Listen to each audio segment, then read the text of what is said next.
Hello friends, welcome back to Iyer with Anzel, and today I am going to talk about a new movie, a Hindi movie released on Amazon Prime on 21st of March 2024.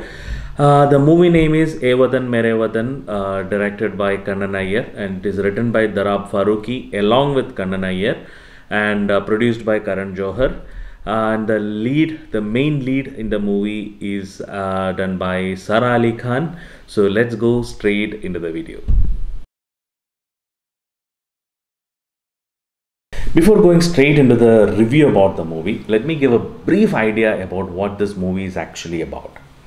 The movie tells the real life of a less non-freedom fighter named Usha Mehta. She was an active participant in 1942 Quit India movement. She was born in 1920, and when she was just 8 years old, she participated in her first protest march against the British rule. I think it was the Simon Commission protest march, which happened in 1928. And later, she started growing up by following the Gandhian ideals and Gandhian principles, and she became a big follower of Gandhian ideologies. She devoted her entire life. She left behind all her luxurious life, and she devoted her entire life for the freedom fight, along with the people who are fighting for freedom.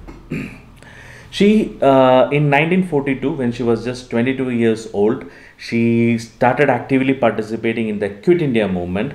She played a big role in propagating the idea of Quit India movement to each and every nook and corner of the country.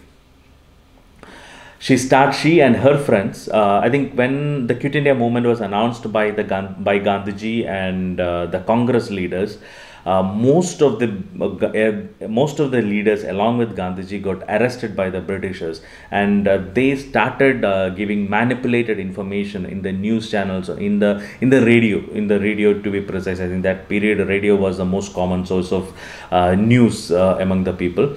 So they started giving out manipulated information to the public. So seeing this, Usha Mehta and her friends were part of they were a junior leaders or junior members of the Congress party, and they wanted to do something so that the actual idea behind the Quit India movement has to reach the public.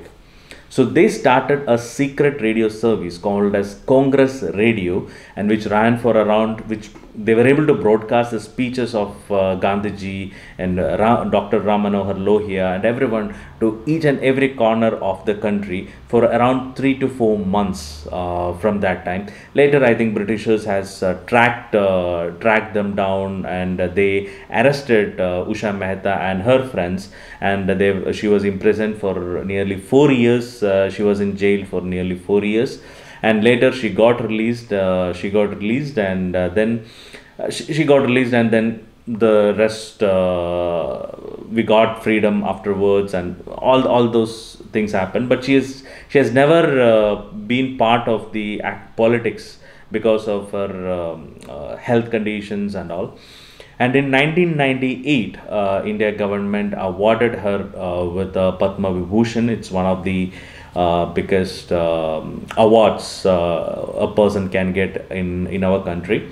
So she was awarded with Padma Vibhushan, and in 2000 and in later 2000 she died.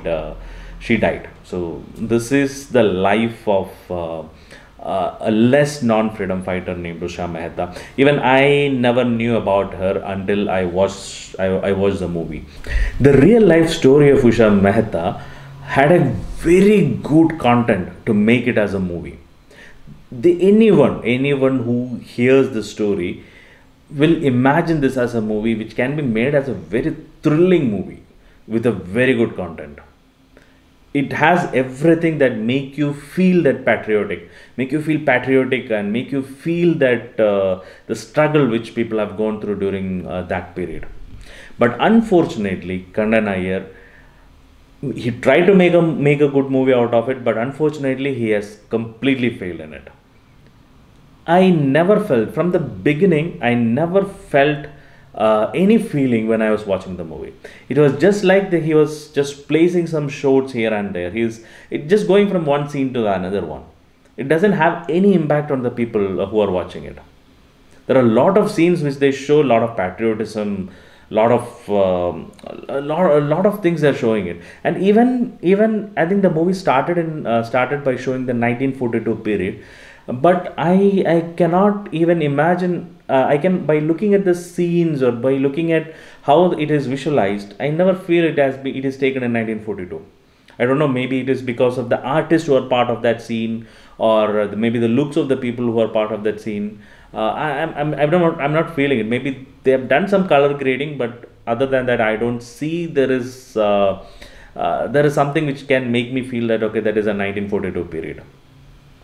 And there is a huge miscast in this movie, especially Sara Ali Khan. I don't know. I have not seen much of her previous movies. I think the only one which I have seen before is Murder Mubarak. There also she was kind of overacting. She was not perfectly apt for that role. Something she did okay. Some things didn't work out. Exactly similar here. She was a complete miscast. I don't know why they have casted her by looking at what, because she was a complete miscast in every scenes which she was showing so much patriotism. She was showing so much, a lot of things she was showing in the screen, but I could never feel that. Okay, I cannot imagine her as a freedom fighter who has participated in a freedom struggle in the 1940s or 1930s. I cannot imagine it. I think that's a huge miscast. Maybe because of that we are not able to get that feel of how maybe I don't know how people will take it. I'm not sure, but for me it didn't work out well. There are a lot of scenes where she could have acted really well, but unfortunately maybe she has tried it, but it didn't come out well. I never felt she is the apt person for doing this character. There are a lot of, I think there are few characters which are there.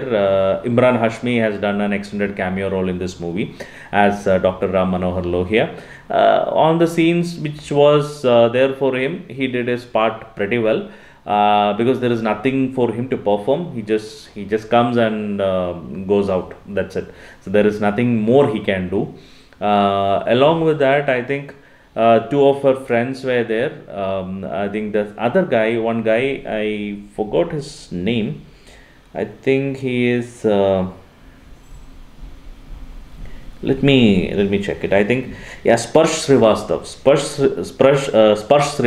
who did the character as Fahad. He was really good. Apart from him, I couldn't see anyone who has done a decent job in this movie. I couldn't find even any one of them. Sparsh Srivastav was exceptional. He did a really good job. Other than that, there is nothing. Even if I talk about the artwork or camera work, there is nothing to tell. Nothing. I don't have anything to explain about it. Overall, the movie is not that good. I'm sorry to say, because I didn't like the movie. It didn't connect with me. They tried to show a lot of things, but it was just going from one scene to another scene. So it's up to you whether you want to watch it or not. This movie is not released in the theaters now. I think it's directly came as an Amazon Prime release. So if it was released in theaters, it would have been a big disaster, to be frank. So if you want to watch it, you can watch it in Amazon Prime. There is nothing to lose for you. Only the time will matter. I think the movie is around 2 hour 15 minutes, but I felt like I watched a 4 hour movie, because it was I was feeling so bored, and it was like too much. I was feeling it is too much lengthy. So if you want to watch it, you can watch it, and if anyone has watched it, if you have a different opinion, or if you agree to my opinion, you can please comment on this video. Thanks again, and I'll be back with another video next time.